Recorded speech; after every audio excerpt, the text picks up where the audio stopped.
Arnón y a la corriente de los arroyos que va a parar en Ar y descansa en la frontera de Moab. Y desde allí a Beer, este es el pozo donde Yahweh dijo a Moche, reúne al pueblo y le daré agua. Muy bien, aquí está mencionando un libro que lo mencionamos ayer, el lunes, perdón, que aquí está la referencia, número 2114, que menciona el libro de las batallas de Yahweh. Es otro un libro muy interesante que sería bueno leerlo también para entender más todo de una forma más, con más detalle. Ahora, estamos mencionando esto porque cuando se quiso hacer la traducción en la Septuaginta, porque es que el detalle está en la Septuaginta. En el mundo teológico se defiende a capa y espada la veracidad y la autenticidad de la Septuaginta. No que no haya existido, sí existió, pero la veracidad del texto, o sea, la riqueza del texto que haya sido traducido de una forma fiel, no, no. ¿Por qué? Porque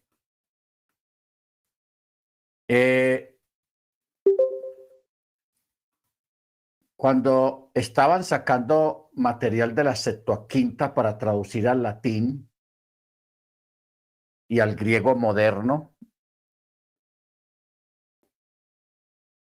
quisieron suprimir este texto de número 2114, lo quisieron quitar, y otros textos que mencionan otros libros también los quisieron borrar y no y seguir, o sea, omitirlos.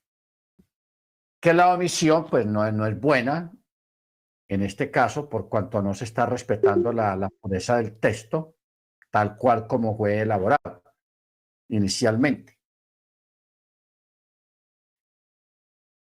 Por ejemplo, en la Vulgata Latina, hay una Vulgata Latina, o una no, hay varias Vulgatas latinas. Hay uno que es de San Jerónimo, hay otro que es de Escolapio, y en este libro o en esta traducción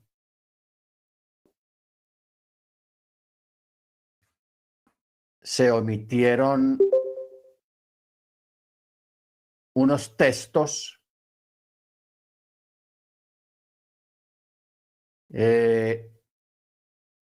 y unos libros, porque en el libro de Esdras, en todas las Biblias, pues solamente se conoce que hay un solo libro de Esdras, pero en la antigüedad existían 4 libros de Esdras, o sea, como Primera y Segunda de Crónicas, Primera y Segunda de Reyes, Primera de Pedro, Primera de Corintios, Segunda de Corintios, cosas así. Entonces, del libro de Esdras existían 4 tomos, y solamente se dejó un solo tomo. ¿Ok? Entonces, el cuarto libro también se le llama el libro de la revelación de Esdras.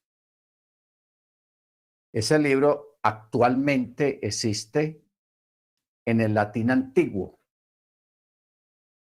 En el latín antiguo. Luego, un libro que estuvo muy olvidado por muchos años, porque lo omitieron y le hicieron una guerra tenaz a ese libro, es el libro de Enoc. El libro de Enoc. Porque, por ejemplo, en el libro de Yehudá, que ustedes saben ese texto, o sea, Judas, lo que pasa es que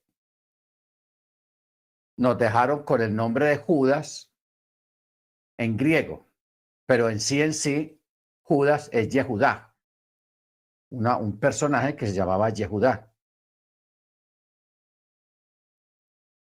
Y ahí en el verso 14, que dice, también respecto a estos profetizó Enoc, séptimo desde Adán, diciendo, he aquí el Señor viene con sus santas miriadas para ejecutar juicio sobre todos y convencer a todos los impíos de las obras impías que hicieron impíamente y de todas las injurias que hablaron contra él los pecadores impíos. Entonces, lo que es el texto, el verso 14 y 15, son textos que fueron sacados del libro de Judas, de Yehudá. Perdón, del libro de Enoc, el libro de Enoc. Porque también en Génesis capítulo, bueno, en Hebreos 11:5, vamos primero con este texto del libro de Hebreos 11:5.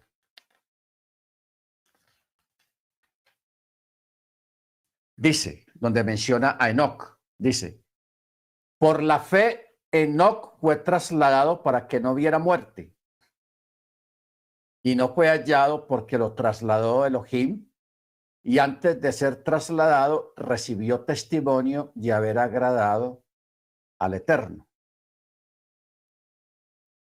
O sea, antiguamente tanto el cristianismo protestante como el cristianismo católico trató de desprestigiar el libro de Enoc.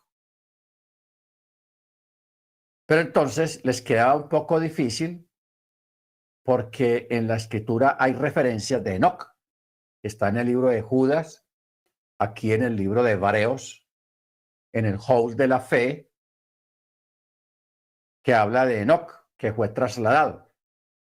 Y hay otra cita que está en Génesis capítulo 5. Génesis capítulo 5.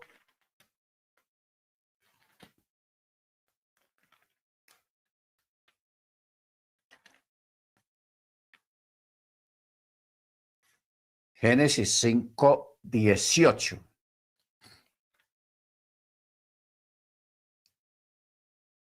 Que menciona a Enoc. Dice verso 18. Había vivido Jared 162 años cuando engendró a Enoc. Y después de engendrar a Enoc, vivió Jared 800 años y engendró hijos e hijas. Y fueron los días de Jared 962 años y murió. Y había vivido Enoc 65 años cuando engendró a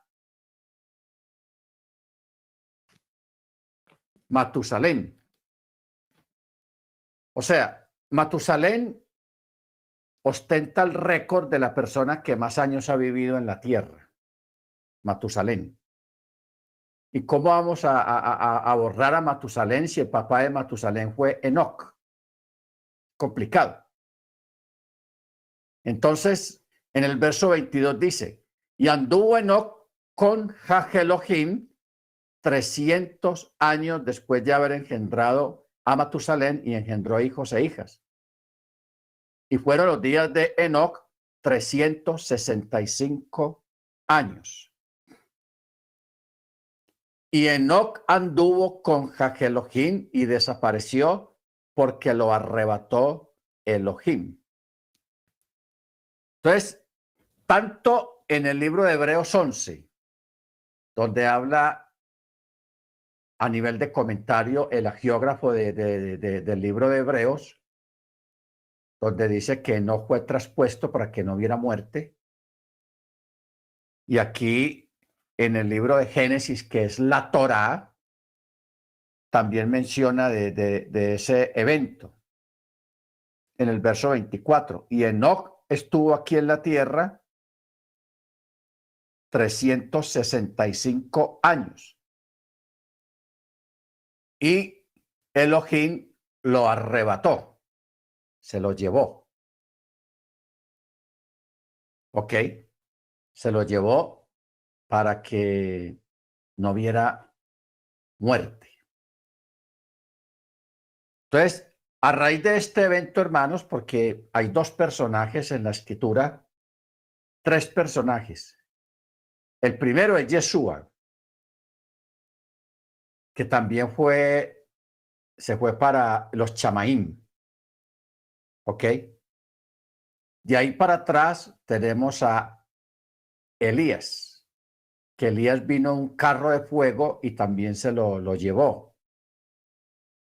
Y también el tercero es Enoc, que también fue traspuesto, porque el Eterno no quería que él muriera, pues no pasara por el proceso de la muerte o por los dolores de la muerte, porque en ciertos modos, antes de Machía, la persona cuando moría sufría dolores, los famosos llamados dolores de la muerte.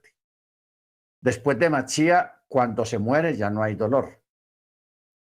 Eso es otra enseñanza que ahí tenemos pendiente, el por qué ese cambio.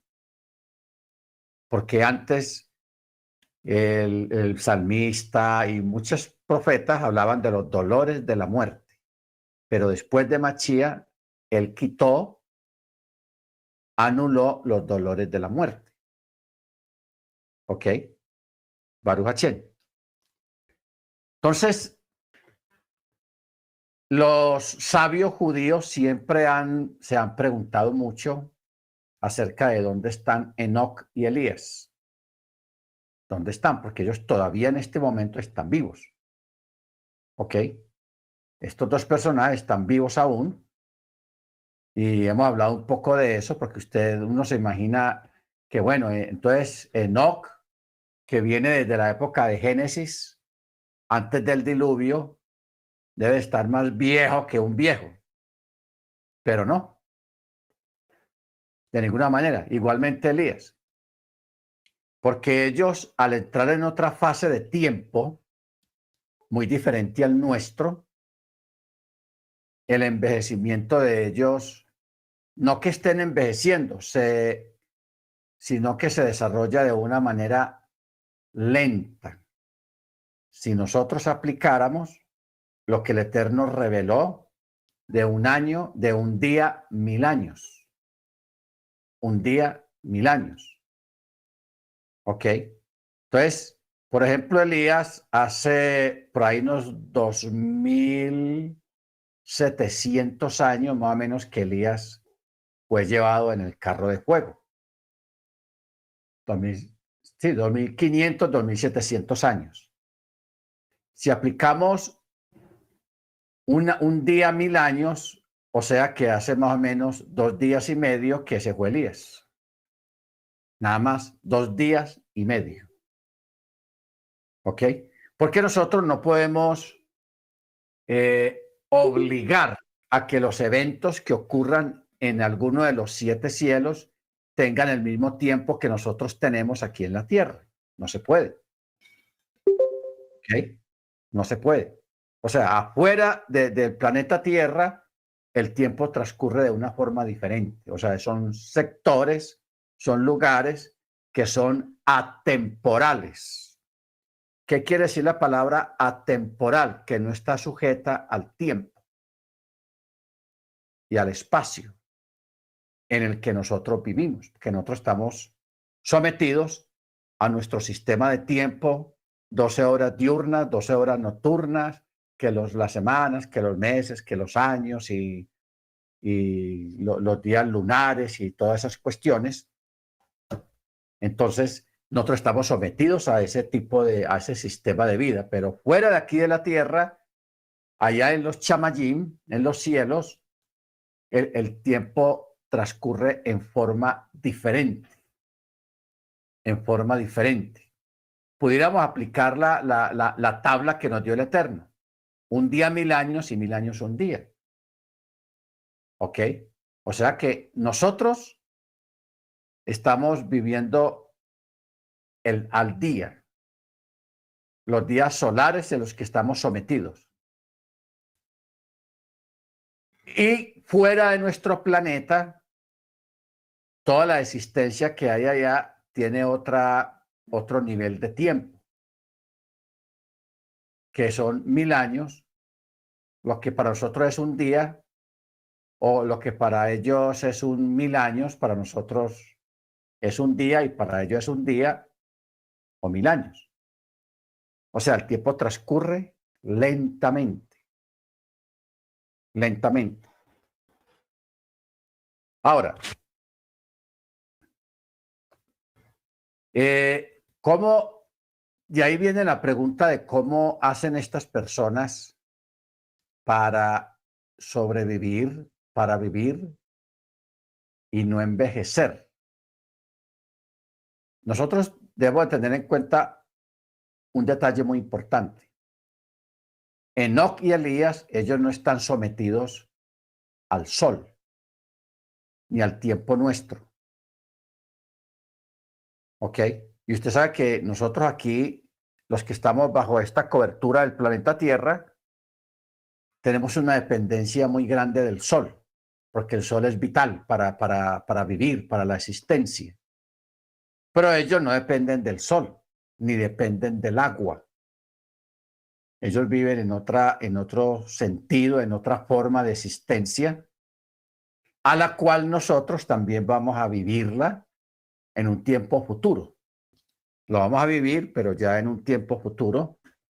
Y eso es una cosa que nosotros tenemos que ser conscientes y tener conocimiento de eso, para entender las escrituras y para entender cuando el Eterno nos habla de eternidad, nos habla de un lugar para vivir de una forma eterna, que eso es una palabra muy complicada de explicar dentro de un mundo material y perecedero como el que estamos viviendo nosotros. ¿Ok? Baruch Hashem. Muy bien. Vamos a mirar ahora, hermanos, algunos comentarios de los historiadores más antiguos acerca del Mesías y de los libros de los patriarcas y de los profetas. Uno de los grandes comentaristas, que fue un historiador, Josefo.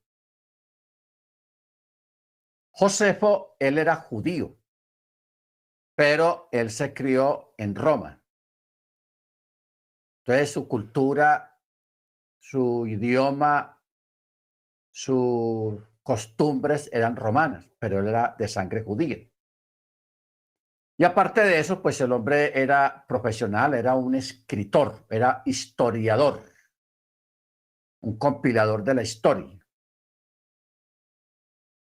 Entonces, Josefo, él existió y vivió en la época posterior al Mesías y en la época apostólica.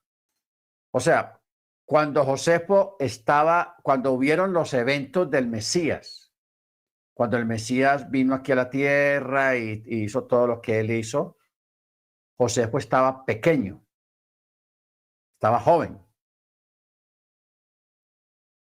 Ya cuando empezó la era apostólica, la era de los Chalíac, ya él estaba mayor, ya estaba grande.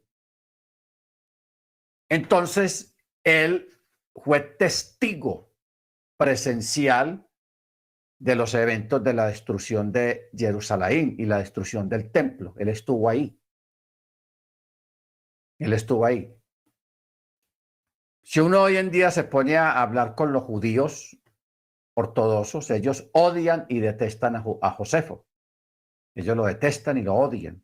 Lo llaman renegado, lo llaman traicionero, lo llaman los peores epítetos. Por el hecho de que cuando él estaba ahí en Jerusalén y los romanos habían asediado, cercaron la ciudad durante muchos meses, no dejaban entrar nada ni a nadie, ni dejaban salir a nada ni nadie, como una estrategia de que el pueblo empezara a tener hambre y que se debilitara. Y para cuando ya les cayeron arriba a los de Jerusalén, encontraron gente esquelética, gente flaca, gente, en fin, todos hambriados por la falta de comida, porque los romanos rodearon la ciudad y no dejaron entrar ni salir a nadie de ahí. Entonces las provisiones se acabaron. Se acabaron las provisiones. Entonces mucha gente murió de hambre. Entonces, en ese interín, Josefo, como tenía amigos romanos que estaban allá afuera en los campamentos fuera de Jerusalén, él hizo contacto con ellos y salió y ayudó a que salieran muchos judíos importantes, conocidos de él, pudieran salir de Jerusalén antes de la caída de Jerusalén. ¿Ok? Entonces, uno de los detalles interesantes, hermanos, en este aspecto fue que cuando él sale de Jerusalén, los romanos lo arrestan y lo llevan a un calabozo que se había dispuesto ahí. Entonces, él era conocido de Tito. Tito fue el comandante romano que estuvo a cargo del asedio y la destrucción de Jerusalén. Y Tito era hijo de otro comandante que se llamaba Vespasiano. Era hijo de Vespasiano. Entonces, Josefo, durante ese asedio que duró varios meses, él le dijo a Tito que él iba a ser emperador o príncipe, que él iba a ser príncipe en Roma. Y en ese momento, pues Tito era un comandante romano, era un soldado muy fiel al emperador y todo eso. Entonces, Tito no le prestó atención, pero sí le llamó la atención al asunto. Cuando está en plena guerra, que ya los romanos entran a Jerusalén, allá en Roma están pasando cosas, eventos muy importantes. Al rey, a César, que había en esa época, lo mataron, porque habían muchas conspiraciones en Roma. Todo el mundo quería ser rey. Entonces hubo una conspiración y mataron al rey y eligieron como emperador de Roma a Vespasiano, el papá de Tito. Entonces, estando Tito ahí en la destrucción, desarrollando la destrucción de Jerusalén y la gran matanza, a él le dicen que él ya era príncipe en Roma, porque era hijo del emperador, su papá, Vespasiano. Entonces él se acuerda de lo que le había dicho Josefo. Entonces lo mandó sacar de la cárcel, le perdonó la vida. Entonces Josefo quedó como espectador de una de las tragedias más grandes que ocurrió en Israel, que fue la destrucción del templo, profetizada por el mismo Yeshua, porque Yeshua profetizó ese evento. ¿Ok? Entonces, Josefo, él en el libro de las guerras de los judíos, él describe cómo fue destruida la ciudad. La ciudad cayó en un día de lluvia. Pues cuando los soldados lograron entrar, estaba lloviendo o una llovizna. Entonces él describe todo eso porque él estuvo ahí, él vio cómo los romanos entraban casa por casa, pasaban a espada a todos los judíos sobrevivientes, matando a las mujeres, a los ancianos, a los niños. Eso fue una matanza, hermano, impresionante. Luego él vio cuando llegaron a la explanada del templo y allí habían algunos sacerdotes que estaban con espadas en las manos para defender el templo, pero ellos cayeron bajo los diestros soldados romanos. Luego él vio cuando los soldados entran y profanan el santuario. Entraron al lugar de los sacrificios, entran al lugar santo, entran al lugar santísimo, entran a los aposentos. Eso fue una tragedia, hermanos, Él vio cómo sacaron la menorá, todos los objetos de oro los sacaron de ahí, y hubieron otros soldados que lo que hicieron fue que sacaron el oro y comenzaron a quemar el templo, le metieron candela a todo eso, pero no alcanzaron a sacar todos los utensilios de oro. La menorá sí la sacaron, pero quemaron todos los rollos, quemaron las crónicas, o sea, los escritos, los libros. Sacaron el arca de la alianza que estaba en el lugar santísimo, pero como ahí había tantas cosas en oro y el incendio fue tan tenaz, el oro se derritió, porque sabes que el oro en cierta temperatura se derrite. Y como Jerusalén es una montaña,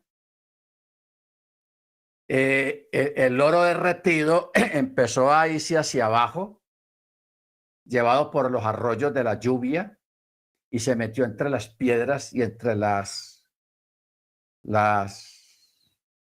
los muros, los muros. Cuando ya escampa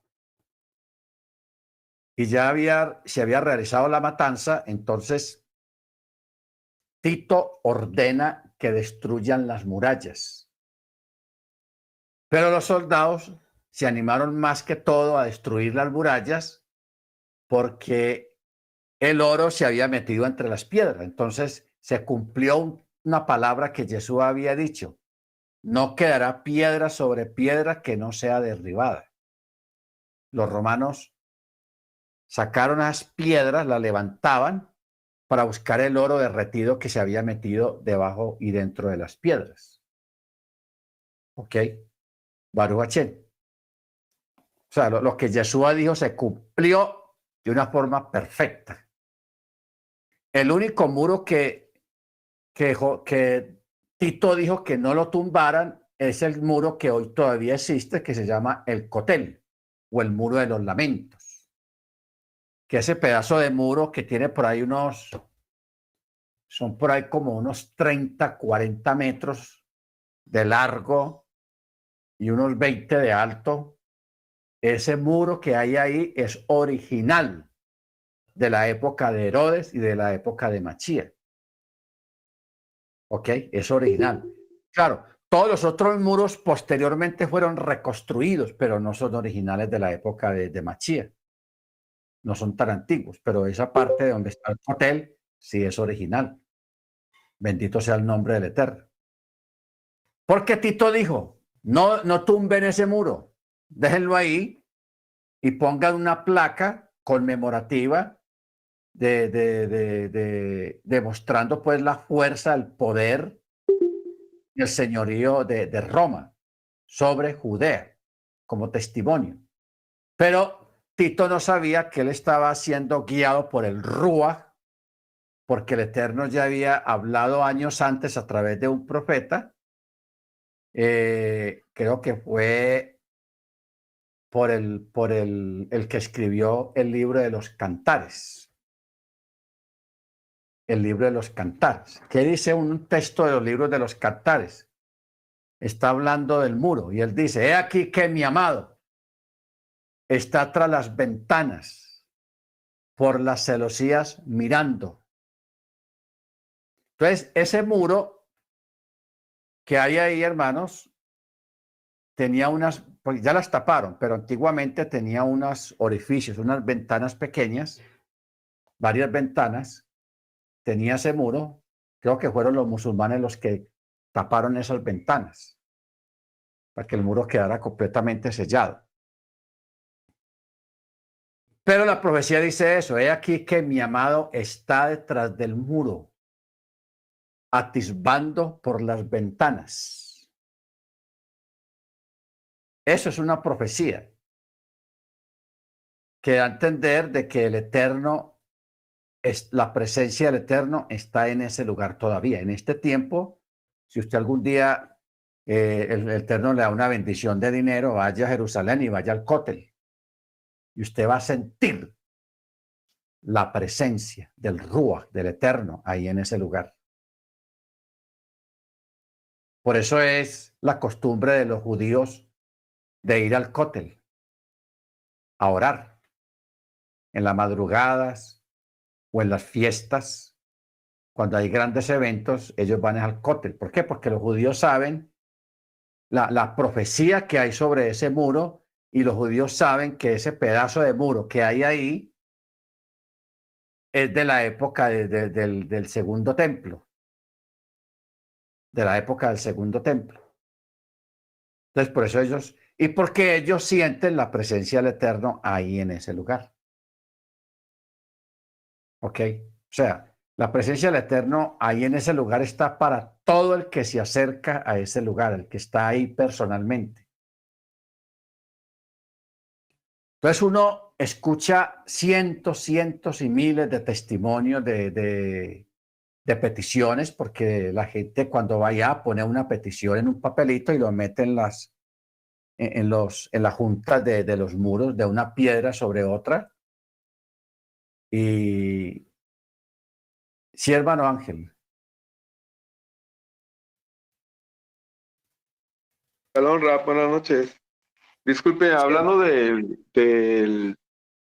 del arca, eh, ¿usted sabe más o menos cuándo fue que el arca fue retirada del templo? Ya ve que fue escondida, pero cuando vino nuestro Melech Yeshua HaMashiach, ya no estaba el arca en el templo, o no sé si estoy equivocado. Entonces quisiera aclarar esa duda que siempre he tenido, Rap. Siempre he tenido esa duda de cuándo fue retirada el arca del templo o si cuando vino su majestad Yeshua todavía seguía ahí. Mira, existe una teoría. Gracias. Gracias, hermano. Existe una teoría de que el arca ya la habían retirado de ahí, la tenían oculta. eh, en una cueva debajo del Gólgota, o sea, debajo del lugar donde fue llevado Yeshua a morir en el madero. Porque en Jerusalén, en la ciudad antigua, debajo de la ciudad existe una galería de túneles. Hay muchos túneles allá abajo. Es como, por ejemplo, en DF, en Londres, en Washington, en New York. Prácticamente en esas ciudades existe otra ciudad debajo, que hay cientos, miles de túneles, de vías, túneles ocultos que fueron construidos para los tiempos de guerra y todo eso. Entonces en Jerusalén existían muchos túneles en esa época. Pero ¿cuál es el asunto o la interpolación acerca de esto? De que los romanos plasmaron en la piedra la conquista de Jerusalén. Entonces hay unos grabados en piedra donde está en la escena donde los romanos llevan la menorá y llevan el arca. Y atrás de ellos, los nobles judíos que sobrevivieron, amarrados con lazos porque fueron llevados como esclavos a Roma, muchos nobles judíos que sobrevivieron, y van ellos detrás del arca y detrás de la menorá, porque la menorá es un elemento.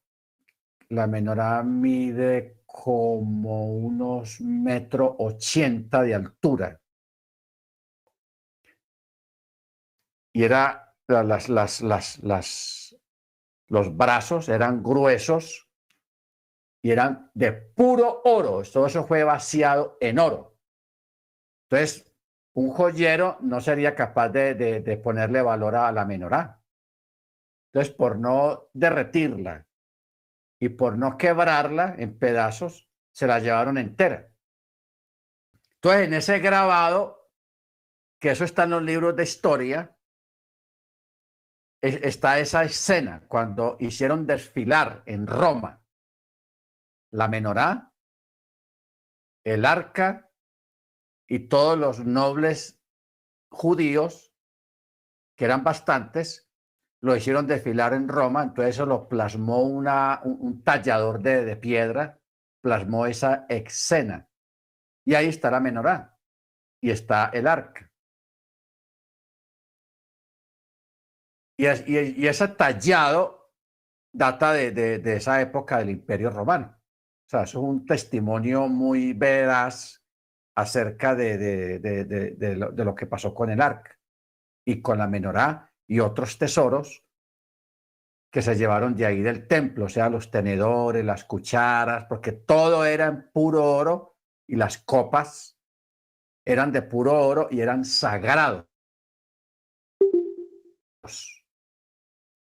O son sagrados, porque esos objetos todavía están, todavía existen. Lo que pasa es que eso está en algún lugar, escondidos. Hay personas que dicen que eso lo tiene el Vaticano en las bodegas, porque el Vaticano tiene muchos tesoros ocultos, guardados, de lo que se han robado en todos los países que han conquistado o que conquistaron en tiempos pasados.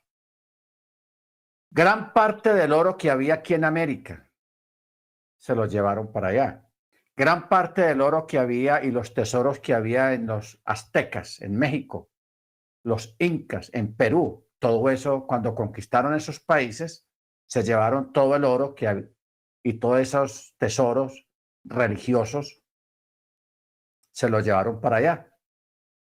Entonces, allá tienen muchas cosas ocultas, guardadas, las tienen más que todo ocultas y no van a conocer a la gente que ellos tienen esas cosas.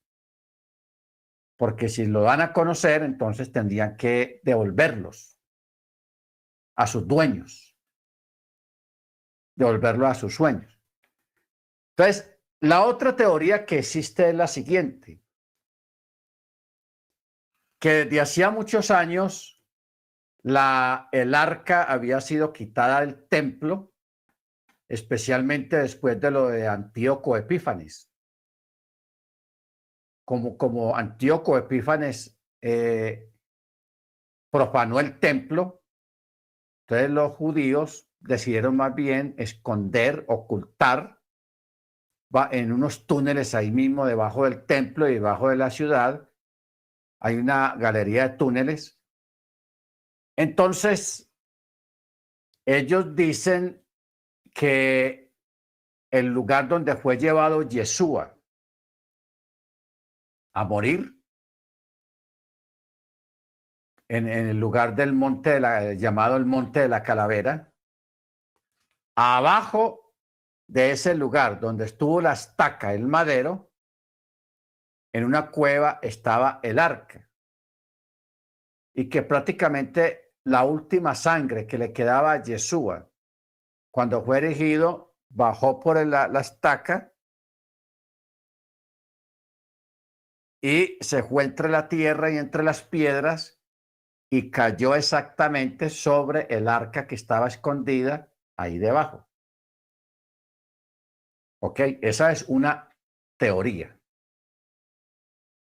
Lo que pasa es que la contraparte de esa teoría es el testimonio de los romanos, que quedó grabado en piedra en el desfile, que ahí estaba la menorá, utensilios del templo y el arca y los esclavos judíos, los nobles judíos que fueron llevados como esclavos a Roma. Eso lo plasmaron en una piedra. O sea, eso no se puede borrar de ahí. Y eso quedó en los libros de texto de historia, que está ese gran testimonio, que de ahí es que se basan sobre la forma que tenía la menorá, porque ahí la tallaron muy bien. En la piedra quedó tallada la forma que tenía la menorá. ¿Ok? Porque hoy en día hay una menorá ya en Jerusalén. Esa menorá es casi igual y es de oro también.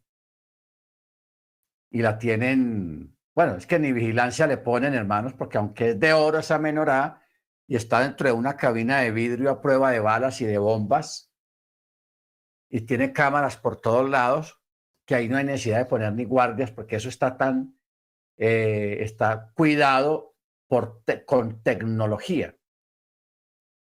Pero esa menorá tiene casi los 1,80 de altura y tiene la forma casi igual a la original.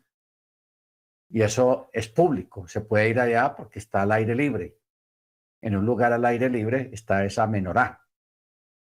Bendito sea el nombre del Eterno. Cuando vaya a Israel, después de ir al hotel, vaya y pregunte dónde está la menorá para que usted la vea. Y ahí está. Eso es cuidado y está hecha también de puro oro. ¿Ok? Entonces, respecto a eso, a la veracidad de una cosa o de la otra, pues de pronto puede haber cuestionamientos muy sólidos, por cierto, acerca del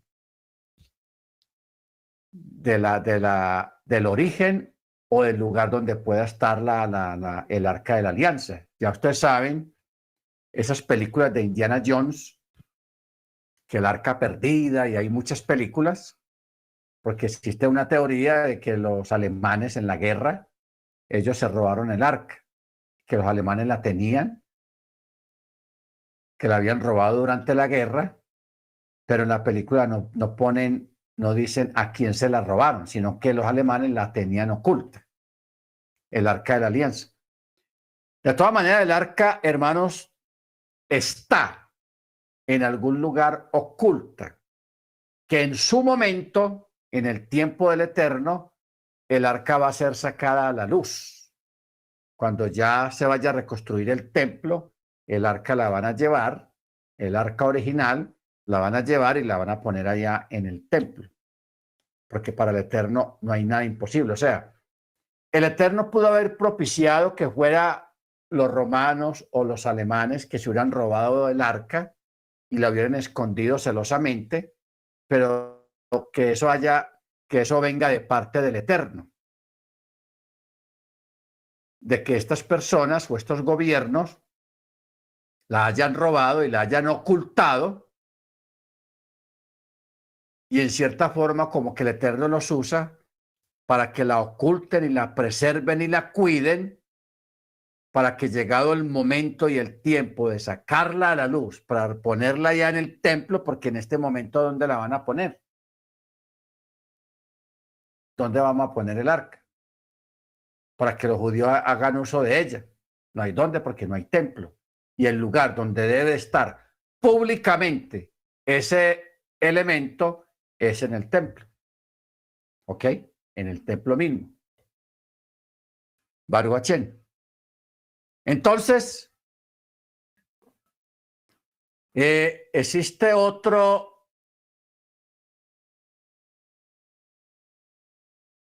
dice Disculpe, ¿verdad? Flavio Josefo, quien vivió en el 37 al 101 después de Cristo. Este historiador yehudí, nacido en Jerusalén, de linaje real, descendiente de Coanim. El nombre original de Flavio Josefo fue Joseph ben Matillahu. Ojo con esto. Porque él se hizo llamar Flavio Josefo, que era un nombre romano. Es como Josefo es muy parecido a Pablo, porque Pablo era hijo de madre judía y padre griego. Tenía padre romano. Por eso él tenía nacionalidad romana también. Entonces, ¿qué pasa? Este Joseph ben Matillahu, que es el mismo Flavio Josefo, para los romanos se llamaba Flavio Josefo, y en Israel, como judío, se llamaba Joseph ben Matillahu, o sea, José, hijo de Mateo. Entonces, él hace estos cortos comentarios acerca de Yeshua. Otro que hizo comentarios de Yeshua fue Plinio el Joven, Suetonio, y también Tácito y otros.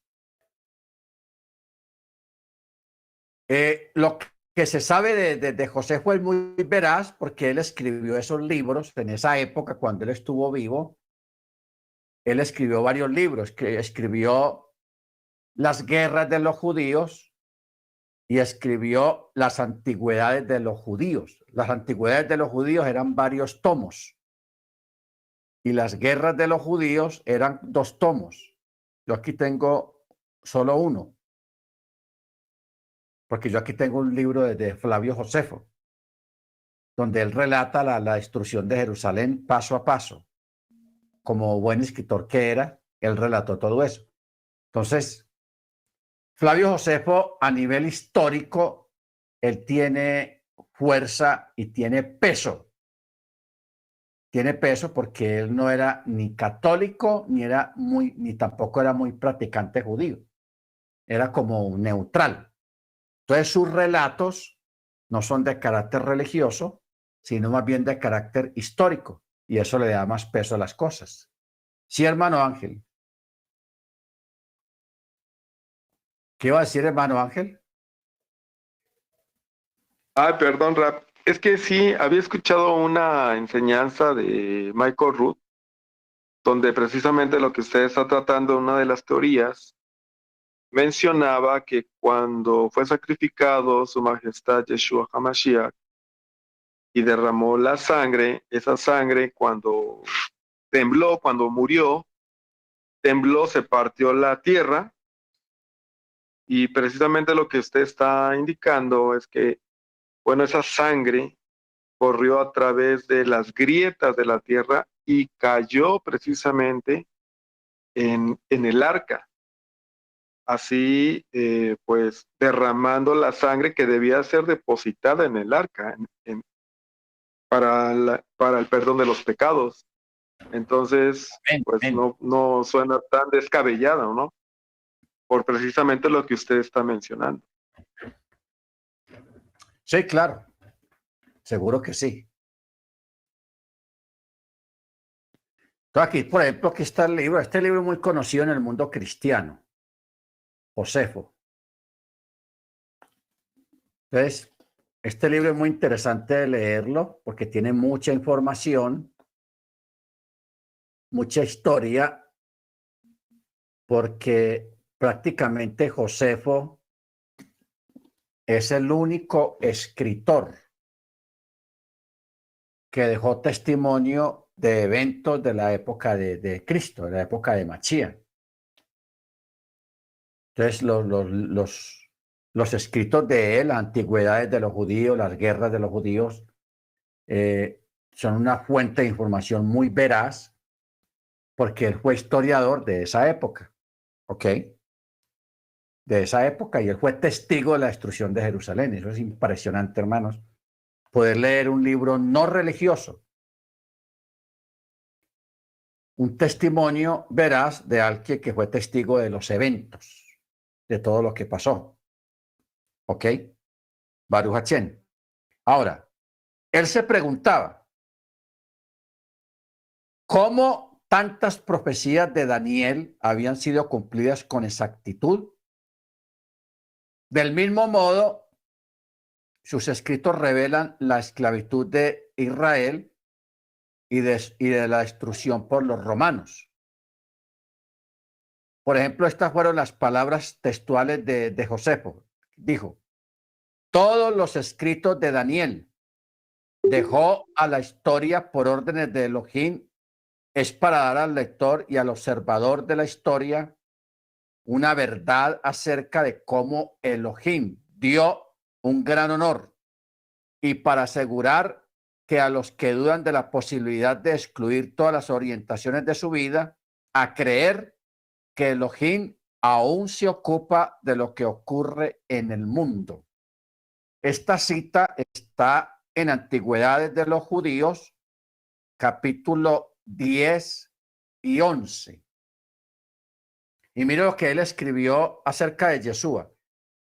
Por aquel tiempo existió un varón sabio llamado Yeshua, si es lícito llamarlo humano, porque él realizó grandes milagros y fue maestro de aquellos varones que acepta con placer la verdad, y atrajo a muchos Yehudim y a muchos gentiles. Y él era el Mesías. O sea, Josefo reconoció, no a nivel de fe, sino a nivel histórico, de que Yeshua era el Mesías, según lo que él vio y lo que él oyó de Yeshua. Porque él dijo, y mire que él tuvo dudas de que fuera humano, porque él dijo, un sabio llamado Yeshua, si es lícito llamarlo humano.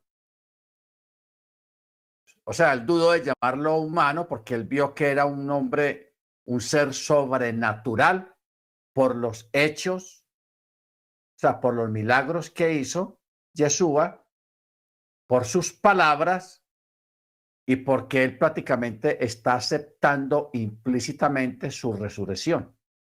Porque es que para una persona, como pasa hoy en día un político, un artista, una persona muy importante, hablar de cosas religiosas, hablar de Yeshua les es duro por su posición, según ellos. Pero que alguien de la talla de Josefo diga estas palabras es porque está, y siendo un historiador, porque un historiador es muy apegado a los hechos reales, no a los inventos, sino a los hechos reales, porque cuando hablamos de un historiador estamos hablando de una persona que está dejando un testimonio histórico para las futuras generaciones. Entonces, los historiadores son muy apegados a la veracidad de los hechos. Ellos no van por emociones, que yo me emocioné, que a mí me parece, que yo creo. No, ellos se basan en hechos. ¿Ok? Por eso el testimonio de Josefo es muy importante para este tiempo. ¿Ok? Entonces dice, cuando Pilatos, por sugerencia de los hijos de Adán, o sea, de los principales entre los judíos, lo condenó al madero, aquellos que antes lo habían amado no dejaron de hacerlo, porque se les apareció al tercer día levantado de los muertos, quienes los profetas habían anunciado este y mil otros hechos maravillosos acerca de él. Desde entonces hasta la actualidad existe la agrupación de los mesiánicos. Este escrito está en Antigüedades de los Judíos, libro 18, capítulo 3, apartado 3, que fue escrito por Ben Yosef Matillahu, alias Josefo. ¿Ok? Entonces, esto, hermanos, es material muy interesante. Ahora, otro historiador, Tácito, historiador romano, en su libro Anales, publicado en el año 115 después de Cristo, menciona cómo el emperador Nerón culpa a los mesiánicos o a los judíos del incendio de Roma en el año 64 de la era común.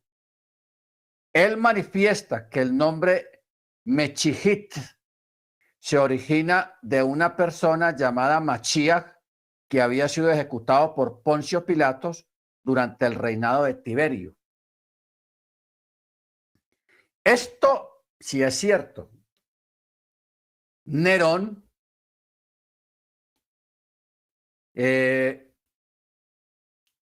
tenía muchos problemas. Y allá en Roma había una comunidad mesiánica muy fuerte, los mesiánicos, o sea, los creyentes en la fe en Yeshua, y se estaban multiplicando. Entonces Nerón, como él mismo se había endiosado, que él era un dios allá en Roma, él le dio envidia de que hablaran de otro dios, hablando de Yeshua. Entonces él, para acabar con los judíos, él mandó quemar la ciudad de Roma. y luego dijo que habían sido los mesiánicos los que habían quemado Roma. Entonces hubo una matanza, hermanos, impresionante, hubo una persecución. Los romanos que sobrevivieron a ese incendio, que perdieron todas sus cosas, cuando oyeron que el emperador había dicho que fueron los mesiánicos, judíos mesiánicos, los que habían provocado ese incendio, se dedicaron a buscar judíos hasta debajo de las piedras para matarlos en venganza por el incendio. ¿Ok? Bueno, tenemos otro, se llama Suetonio. Nació en el año 75 y murió en el año 150 después de Machía. En su libro que se titulaba Vida de los Césares o los 12 Césares, publicado en el año 119-120 después de Cristo, menciona que el emperador Queludillo echó a todos los judíos de Roma porque ellos causaban muchos disturbios bajo la instigación de un cierto Mesías. O sea, porque hablaban mucho del Mesías, de Yeshua. ¿Ok? Muchos disturbios. Otro, Plinio, el joven, año 112 después de Cristo. Él le escribe una carta al emperador Trajano desde Asia Menor, solicitando consejo para la persecución de los mesiánicos. La carta mencionaba acerca de ciertos mesiánicos que maldecían o adoraban al Mesías con el fin de evitar los castigos impuestos por los romanos. ¿Ok? Por los romanos.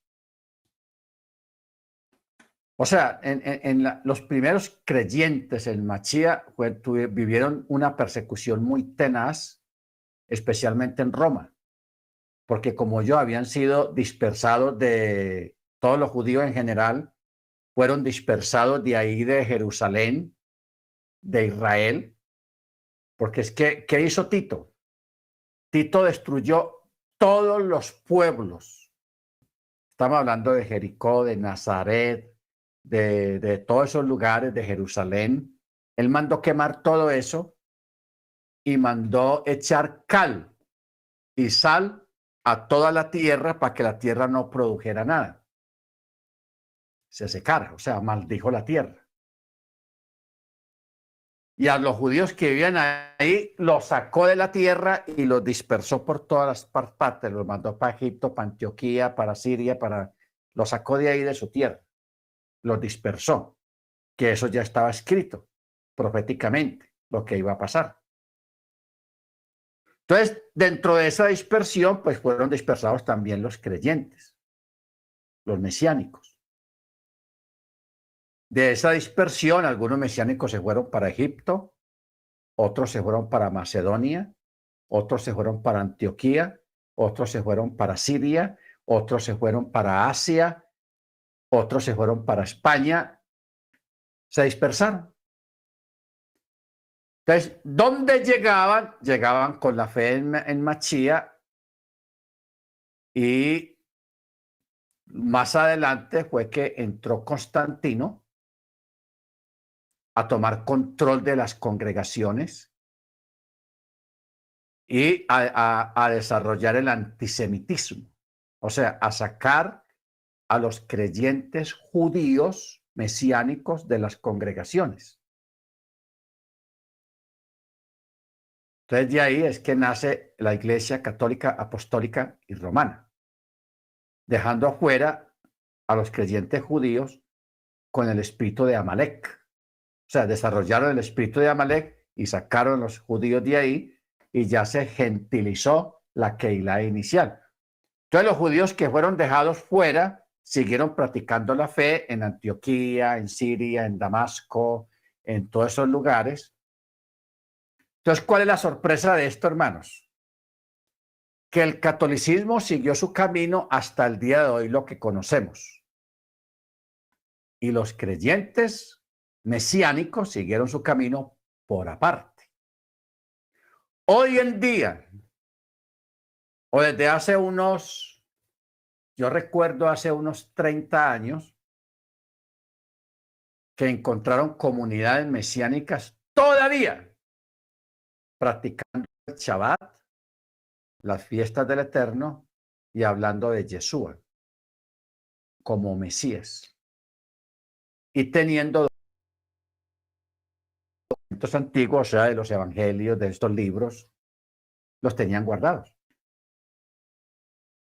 ¿Ok? Claro, no vamos a decir de que ellos vivían o practican las cosas como nosotros las practicamos hoy en día, pues porque nosotros pensamos que nosotros estamos haciendo las cosas perfectas. No. Ellos tampoco. Porque ellos a los países donde fueron permitieron mezclas culturales a su fe. Mezclas culturales en el país donde estaban viviendo. ¿Ok? Entonces, por ejemplo, uno va allá en Grecia, en los pueblos alejados, por allá muy antiguos, existen comunidades mesiánicas, pero con algunas mezclas de costumbres griegas. Pero guardan Shabbat, tienen la esperanza del Eterno de Israel, celebran las fiestas, hablan de Yeshua como Machía. O sea, han mantenido lo más importante que es la fe, el Shabbat y los mandamientos, y la fe en Yeshua. Entonces, todo eso, ese descubrimiento comienza hace como 30 años, porque los judíos mesiánicos de Israel y de Europa y de Estados Unidos comenzaron a ir a buscar a los judíos mesiánicos en esos lugares. Destinaron recursos, dinero y tiempo y se fueron a esos pueblos a escarbar y a buscar y a averiguar qué pasó con esa gente, qué pasó con esos creyentes, y los encontraron. Encontraron judíos mesiánicos en la India. Encontraron judíos mesiánicos en la China. Encontraron judíos mesiánicos en el Japón. Encontraron judíos mesiánicos en Siria, allá en Siria, en Damasco, todos esos lugares ahí. Encontraron judíos mesiánicos en Irak, antes de la guerra de tormenta del desierto, lo de Saddam Hussein. Lo encontraron. Entonces, estas personas empezaron a recopilar toda esa información y a tratar de llevarlos para Israel, o al menos para Europa o Estados Unidos. ¿Ok? Entonces, eso, hermanos, eso es una cosa impresionante, impresionante, en el sentido de que todas estas personas fueron encontradas al final de este tiempo practicando la fe de los padres, la Torá y los mandamientos, y la fe en Yeshua. Y tenían en su poder documentos antiguos que eran heredados de generación en generación hasta este tiempo. ¿Ok? Entonces, ¿qué pasa con eso, hermanos? De que nosotros tenemos que dejar a un lado el juzgar. Juzgar. Porque los religiosos, la gente religiosa le gusta mucho juzgar. ¿Ok? Entonces, por ejemplo, si nosotros tuviéramos la forma de ir a conocer una comunidad mesiánica antigua de esa época, en Siria, por ejemplo en Siria, que todavía hay grupitos pequeños allá en Siria porque la mayoría se los llevaron para Israel. Lógicamente, los vamos a encontrar vistiendo al estilo sirio, como visten los sirios, comiendo comida siria, en costumbres de ese país en Siria, muy diferente a nuestras costumbres. Y de pronto ellos también nos van a ver a nosotros todos raros, como la forma como vestimos, la forma como hablamos y todo eso, porque el salir al extranjero es muy importante, en especial en estos países orientales y asiáticos, donde realmente sí se vive de una forma muy diferente y existen unas costumbres muy antiguas y muy arraigadas dentro de la cultura. Por ejemplo, miraba yo esta mañana, de que allá en Turquía, donde pasó el terremoto ese, encontraron ayer a una señora, todavía desde el lunes pasado, imagínense, sin comer ni nada, eso es un milagro. Entonces los rescatistas trataban de jalarla y sacarla, entonces la señora decía, no, no me saquen todavía, tráigame en una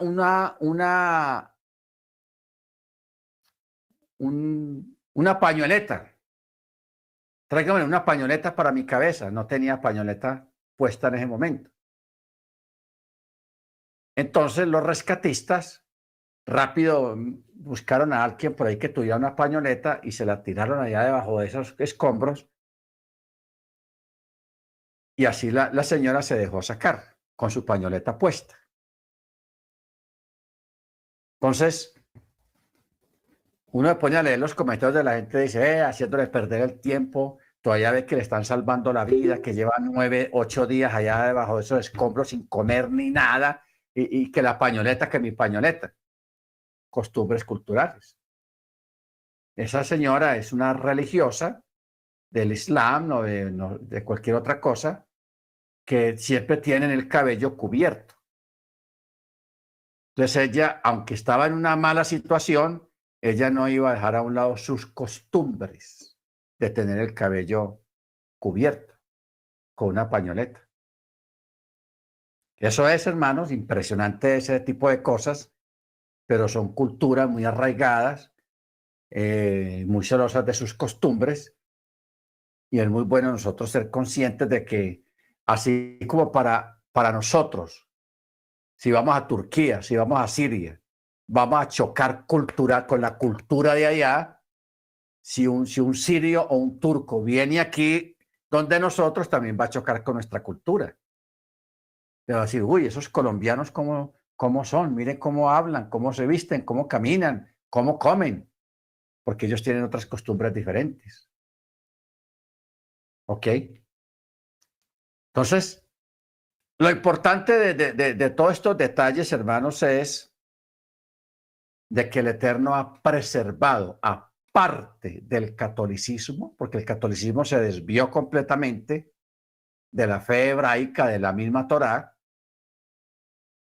el catolicismo en su tiempo de gloria, de control férreo, en algunos países, en Europa más que todo, y aquí en América, porque el catolicismo nunca logró entrar ni a Turquía, ni a la India, ni a Siria, ni a muchos países. El catolicismo nunca logró entrar para tomar control de esos países, nunca los pudo conquistar.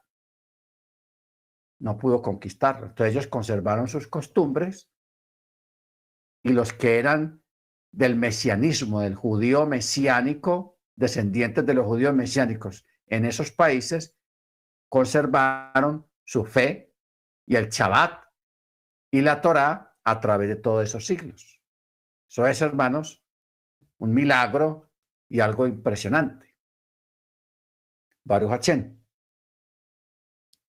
Muy bien. Ya hablando acerca de una controversia que existe hoy en día en el mundo cristiano, más que todo. En el mundo cristiano aseguran a rajatabla de que los evangelios y los escritos sagrados de los apóstoles fueron escritos en griego y que después pasó al hebreo o a los demás idiomas, pero eso es un cuento, eso no tiene base ni fundamento, aunque lo digan los teólogos, porque cuando uno estudia estos documentos, o sea, los evangelios y las cartas apostólicas, uno siempre ve un trasfondo hebreo. y un origen hebreo. Entonces, hubieron algunos personajes muy importantes, filósofos, escritores, historiadores antiguos, que ellos aceptaban y defendían y decían de que los escritos originales fueron escritos en hebreo y otros en arameo. Por ejemplo, está Papías. Papías vivió en el año 150 al 170 después de Cristo. Fue estudiante de Juan y fue citado por Eusebio Matillahu, que dice que compuso las Devarim o los escritos en hebreo y cada cual tradujo como pudo. Esto está en los libros históricos de Eclesiástica, capítulo 3, verso 39. Ireneo, que vivió en el 140 al 202 después de Cristo, también fue estudiante de Johanán. Matillahu dice, Matillahu también produjo un evangelio escrito entre los hebreos en su propio dialecto.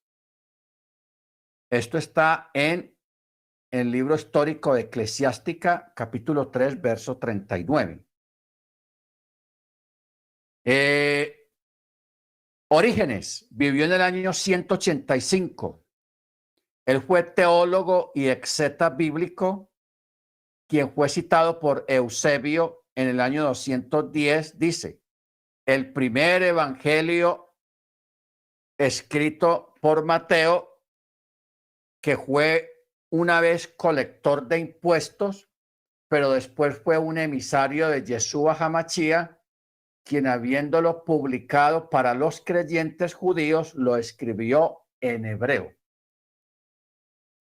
¿Ok?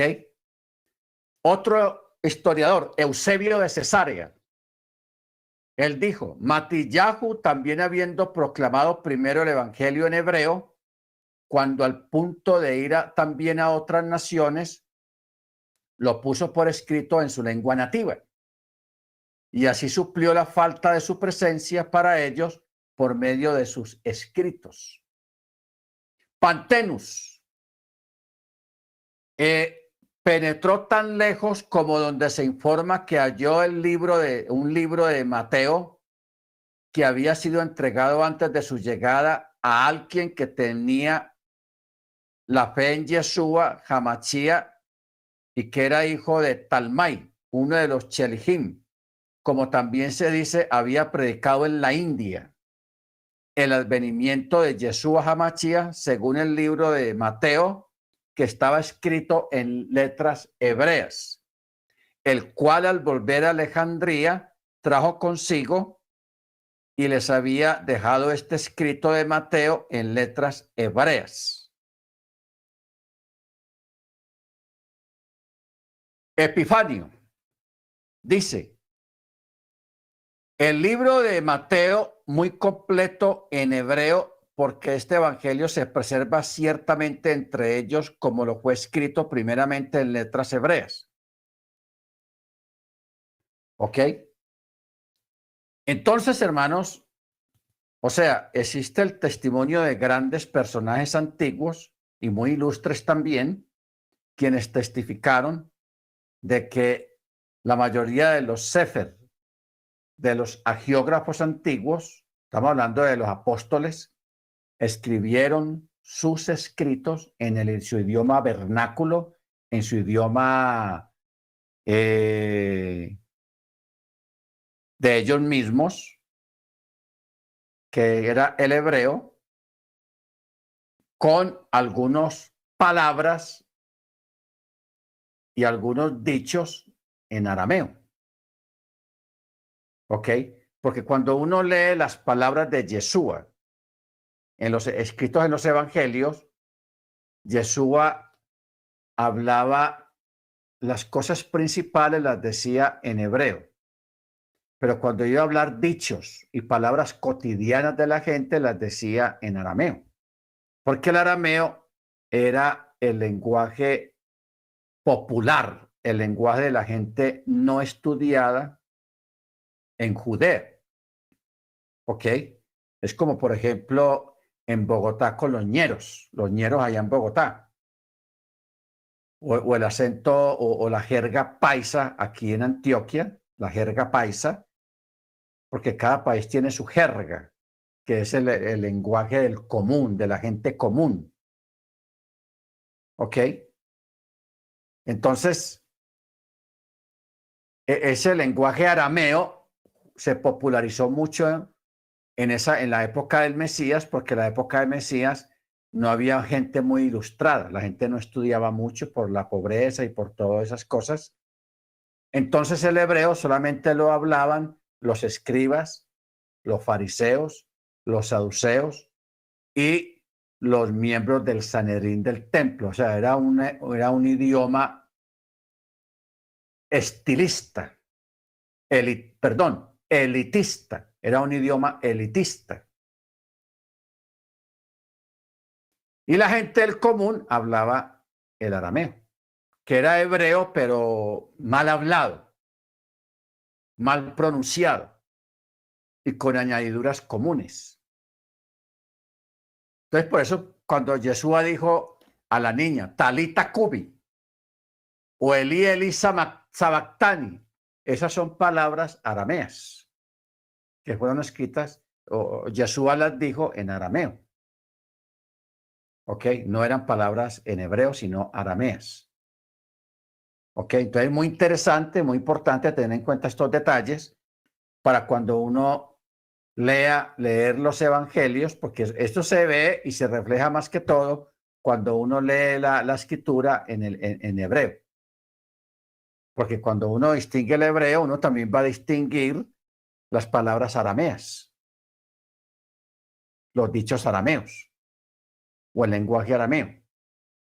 Que eso mismo pasa en el libro de Daniel y en algunas partes del libro de Jeremías, porque ahí hay palabras arameas. Hay mucha palabra aramea en el libro de Daniel. Y también hay muchas palabras arameas en los escritos de Pablo, en las cartas apostólicas, las cartas paulinas. Hay muchas palabras sueltas ahí en las cartas apostólicas, en arameo. ¿Ok? Porque en esa época la gente hablaba varios idiomas, era muy políglota. Hablaban el hebreo, había mucha gente con el griego y la gran mayoría hablaban arameo. Por eso a mí me encanta la Torá por Rachí, porque la Torá por Rachí está escrito, el primer texto está en hebreo, luego está en arameo y luego está en castellano. Entonces ahí va uno distinguiendo las expresiones hebreas de las expresiones arameas. ¿Ok? Baruch Hachem. Bueno, hermanos, hoy nos fuimos como por la parte de la historia y la información acerca de los escritos, de la veracidad de la Torá. Bendito sea el nombre del Eterno. Y es interesante saber esto. Bueno, vamos a parar acá y en otra clase nos vamos a ocupar, hermano, de algo muy delicado,